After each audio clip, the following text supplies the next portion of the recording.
반갑습니다. 주일은 잘 보내셨습니까? 오늘 말씀은 데살로니가 전서 5장 15절에서 22절까지입니다. 주제는 행복한 삶이란 주제로 여러분과 함께 은혜 나누겠습니다. 이 세상에는 남들이 보기에는 행복의 조건을 다 갖추어 살면서도 정작 자신은 행복한 사람이라고 느끼지 못하며 살아가는 사람들이 있는가 하며, 그런데 행복의 조건이 그다지 있어 보이지 않는데 너무나도 행복해 보이는 사람들이 있습니다. 예를 들어서 방글라데시처럼 가난한 나라에 살면서도 행복하다는 생각하는 사람들이 많은 것을 보면 참으로 아이러니하지 않을 수가 없습니다. 우리나라가 6.25 전쟁 이후 아주 어려운 형편에 처해서 정말 먹고 살기 어려웠는데, 우리 위의 세대들이 이때 배를 많이 건너가면서 경제를 만큼 발전시켜 놓았습니다. 참 우리는 감사해야 할 줄 믿습니다. 그런데 지금 이 세대들은 아무것도 모르는 철부지입니다. 우리가 이렇게 이만큼 잘 살게 된 것을 아무것도 모릅니다. 그냥 이렇게 축복을 받아서 잘 사는 줄 알지, 우리 앞에 세대들이 헐벗고 못 먹고 그저 굶주리면서 잠자지 못하고 열심히 일해서 이만큼 우리나라가 정말 발전하고 부흥하고 놀라운 그저 그런 나라로 변화되는 것을 모른다는 것입니다. 그래서 우리 청년들은 깨어서 일어나야 합니다. 왜냐하면 너무 안일하게 있다 보면은, 그냥 준 줄 알고 있다 보면은 그죠? 모든 삶이 그냥 가만히 있으면 나에게 축복이 오는 거구나 이렇게 생각할 수도 있다는 것입니다. 그래서 깨어서 이런 어려운 세대에 살았던 분들의, 우리 할아버지 할머니 세대들의 그런 이야기도 우리가 종종 들을 필요가 있습니다.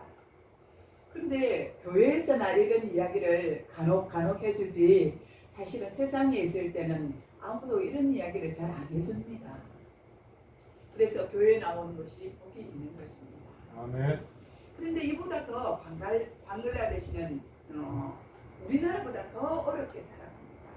방글라데시도 그렇지만 인도나 또 나이지리아 같은 그런 나라도 대체적으로 그렇게 살아갑니다. 그런데 이들의 행복 체감도가 아주 높은 상위권에 속하고 있습니다. 그 반대로 스위스나 독일, 일본 같은 경제적으로 아주 잘 사는 나라들의 행복 지수가 하위권에 머물러 있다는 사실입니다. 그럼 우리나라는 몇 위에 있겠습니까? 한번 생각해 보신 적 있습니까? 우리나라는 중간 정도에 속해져 있다고 말하고 있습니다. 생각해 보면 행복 지수란 잘 살고 못 사는 데 있는 것이 아니라는 것입니다. 오히려 잘 사는 나라일수록 행복하다고 느끼며 사는 사람이 아주 적고, 못 사는 나라일수록 더 행복을 많이 느끼고 사는 사람들이 있습니다. 그러니까 행복은 얼마나 가난한가, 부유한가, 얼마나 많이 배웠는가, 또 못 배웠는가, 직위나 명예가 높은가와는 별개의 문제입니다. 따라서 행복은 외부 조건과 상관없이 자신이 생각하기 나름의 문제인 것입니다. 누가복음 17장 20절에서 21절에 보면 바리새인들이 예수님께 여쭤보기를 하나님 나라가 어느 때에 임하는지 물어보는 그런 장면이 나오고 있습니다. 이에 예수님께서는 대답하시기를 하나님의 나라는 볼 수 있게 임하는 것이 아니요 또 여기 있다 저기 있다고도 못하리니 하나님의 나라는 너희 안에 있느니라, 이렇게 말씀하셨습니다. 하나님의 나라는 명예나 권세 같은 세상의 것들을 통해 임하는 것도 아닙니다. 하나님 나라는 특정 지역에 속해 있는 것도 아닙니다. 하나님 나라는 바로 우리 마음 속에 있습니다. 아멘. 회개하면 가장 먼저 우리 마음속에 천국이 이루어져야 합니다. 아멘. 우리 마음에 천국이 이루어지게 하려면 어떻게 해야 하는 것입니까? 첫째, 우리 속에 있는 죄를 회개하고 끊어야 합니다. 아멘. 이 세상의 모든 죄처럼 우리에게 고민을 가져다 주고 고통을 가중시키며 문제를 일으켜 사회를 어지럽히고 있는 것이 없습니다. 하나님은 그럼 왜 문제를 일으키는 자들을 그대로 내버려 두십니까? 좀 벌을 주시고 금방 단번에 잘못됐으면 그저 매를 치시든지 때리고 그냥 어떤 문제를 해결해 주셔야 되는데 가만히 내버려 두십니까? 하나님은 부조리한 현실을 모르고 있는 것이 아닙니다. 하나님은 다 보고 계시지만 즉각 그 죄를 벌하시지 않으십니다. 하지만 하나님은 때가 되면 그들을 벌하십니다. 결국에는 세상을 공평하게 심판하실 것입니다. 예수님이 다시 오실 그때 이런 자들은 주의 얼굴과 그의 힘의 영광을 떠나 영원한 형벌을 받을 것입니다. 하나님의 때에 하나님의 방법으로 이런 사람들은 하나님께서 형벌을 내리신다고 말씀하고 있습니다. 죄는 문제를 낳는 주범입니다. 이 세상이 왜 이렇게 어지럽고 시끄럽습니까? 왜 살기가 어렵고 힘이 드는 것입니까? 그 이유는 인간이 점점 타락하고 악하게 살아가고 있기 때문입니다. 아무리 문명이 발전하면 못하겠습니까? 이 더러운 죄를 회개하지 아니하고 죄 가운데 살아가는 사람들은 그 마음이 지옥 같아서 절대로 행복해질 수가 없습니다. 죄를 회개하지 아니하면 우리는 절대로 행복할 수가 없습니다. 어느 청교도가 사람들을 광장에 불러놓고 이렇게 소리쳐 외쳤습니다. 여러분, 이 세상에서 가장 무거운 것이 무엇인지 여러분은 아십니까? 그것은 바로 죄악의 무거운 짐입니다. 참된 행복은 이 무거운 굴레의 짐을 다 벗어버리는 것입니다. 그때 그 자리에 어떤 한 청년이 벌떡 일어나 이렇게 말을 합니다. 자기 자신은 전혀 아무런 죄가 없고 죄책감을 느끼지 않는다고, 자기 같은 사람이야말로 행복한 사람이 아니냐 이렇게 말을 합니다. 이 물음에 그는 청년이여 만일 시체 위에 400파운드가 되는 돌을 올려놓았다고 합시다. 그 시체가 그 돌의 무게를 느낄 수가 있습니까? 라고 이렇게 물었습니다. 그는 당연히 느끼지 못하지요 라고 분명히 말하였습니다. 그렇지 않습니까? 시체 위에 돌을 올려놨는데 그 감각을 느낄 수가 있겠습니까? 그 무게를 느끼지 못하는 것입니다. 죽은 사람이 어떻게 그것을 느끼겠습니까? 이에 청교도는 이렇게 말하였습니다. 그렇습니다. 영적으로 죽어 있는 사람들은 아무리 죄를 많이 지었다고 해도 죄책감을 전혀 느끼지 못합니다. 그러나 자신의 죄 때문에 슬퍼하는 사람들은 소망이 있는 사람들입니다. 이러한 사람은 아직 살아있다는 증거입니다.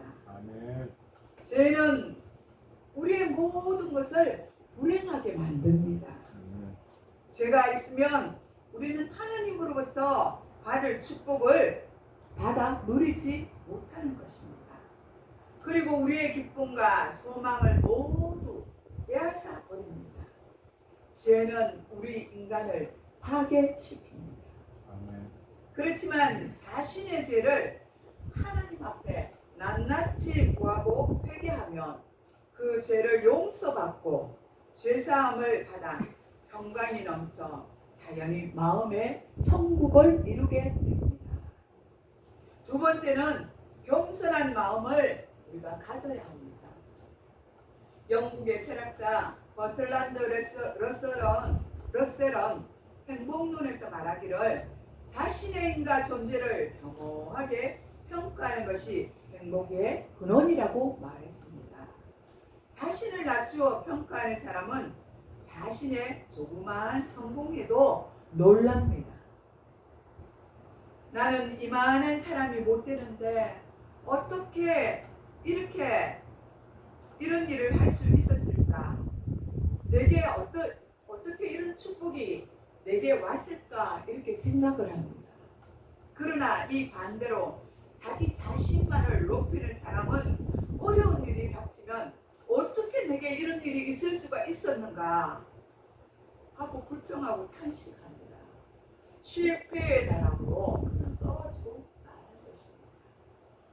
그래서 그는 폐인이 되고 말합니다. 같이 사는 부부도 이와 같은 원리가 적용됩니다.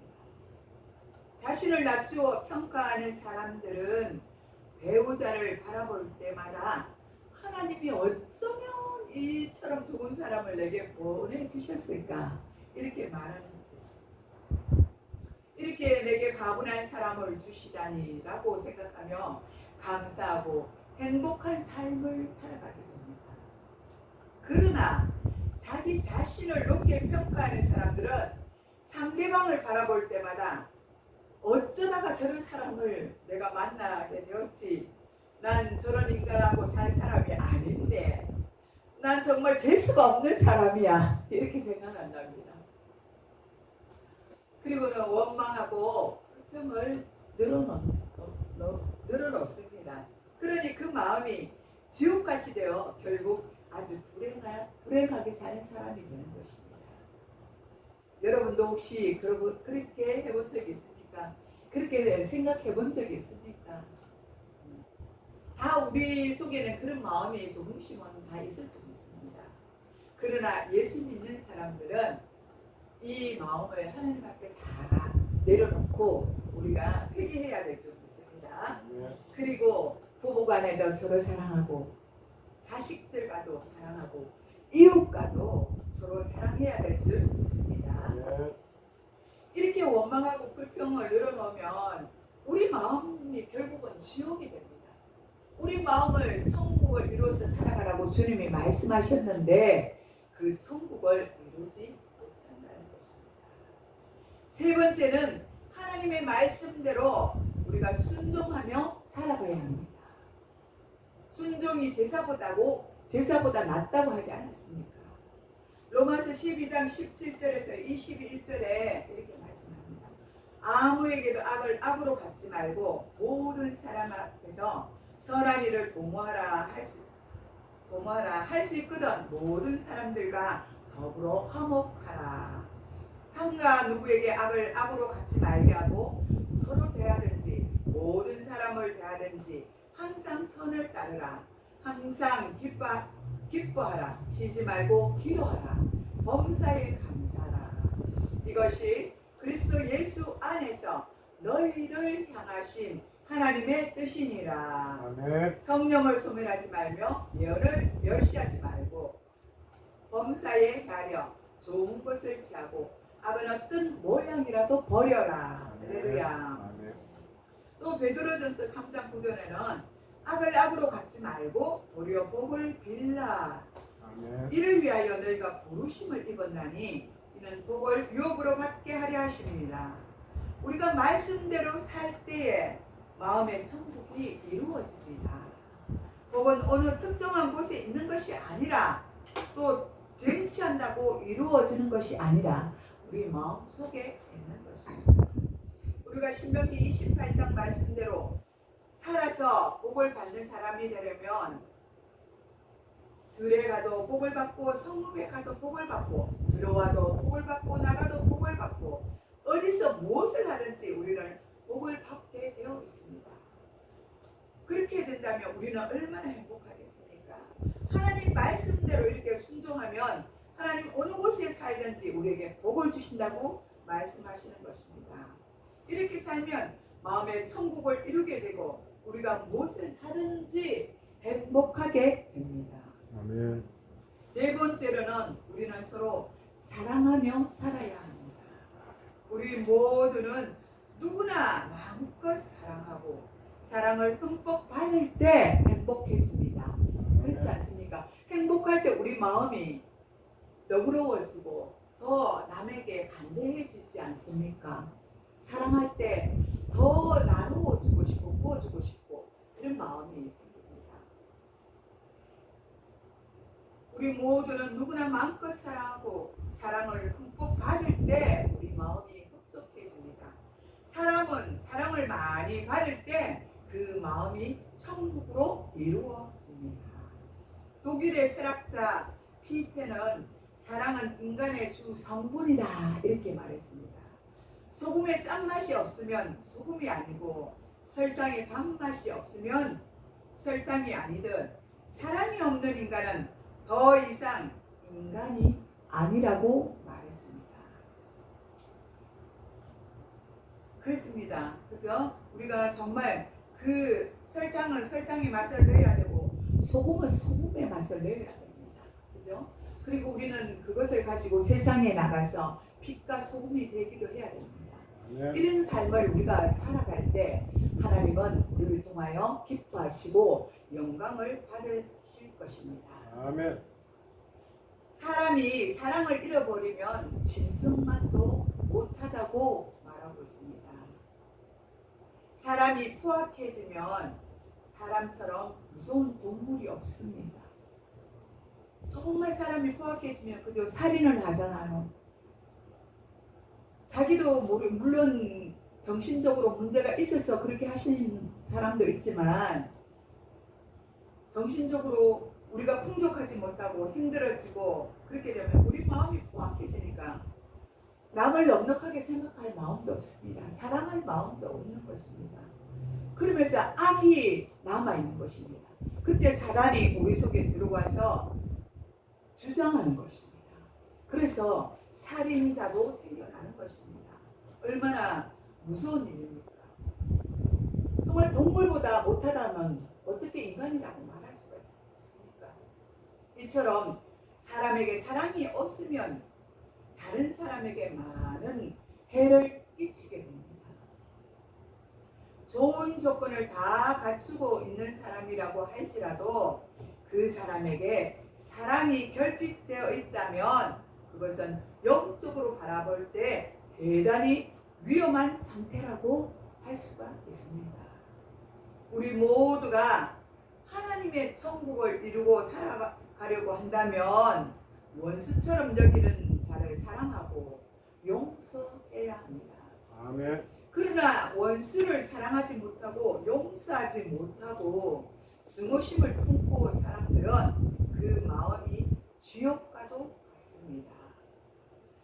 마가복음 12장 30절에서 31절에 말씀하시기를 예수님이 뭐라고 말씀하셨냐면 내 마음을 다하고 뜻을 다하고 힘을 다하여 주 너의 하나님을 사랑하라 말씀하셨습니다. 네. 그렇습니다. 우리가 내 마음을 다하고 뜻을 다하고 힘을 다하여 주님을 사랑해야 하는 것입니다.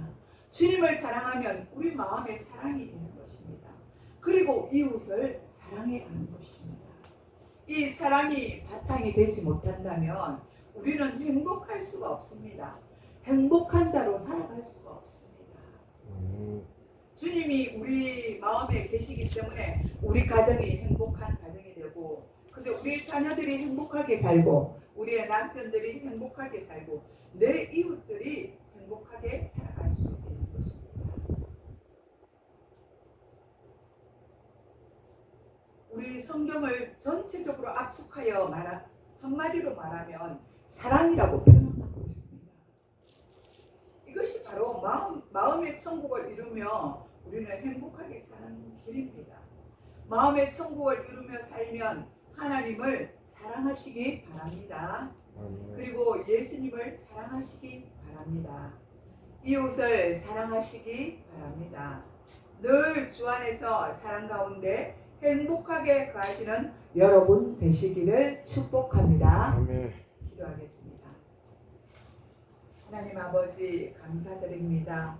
오늘 아버지 주신 말씀을 생각해볼 때 상가 누가 누구에게든지 악으로 악을 갚지 말라고 말씀하신 하나님 아버지, 서로 대할 때 모든 사람을 대하든지 선으로 대하라고 말씀하셨습니다. 주님의 사랑과 선으로 그들을 대하게 하시며 항상 주 안에서 우리가 기뻐하면서 아버지 하나님 또 사랑을 전할 수 있는 자들이 다 될 수 있도록 도와주시옵소서. 그래서 성령 안에서 하나가 되게 하시며 거룩하신 성령님의 뜻을 쫓아서 우리가 한 주간도 세상에서 넉넉히 이기며 승리하는 자들이 되게 하여 주옵소서. 감사를 드렸고 예수님의 이름으로 축복하며 기도드리옵나이다. 아멘.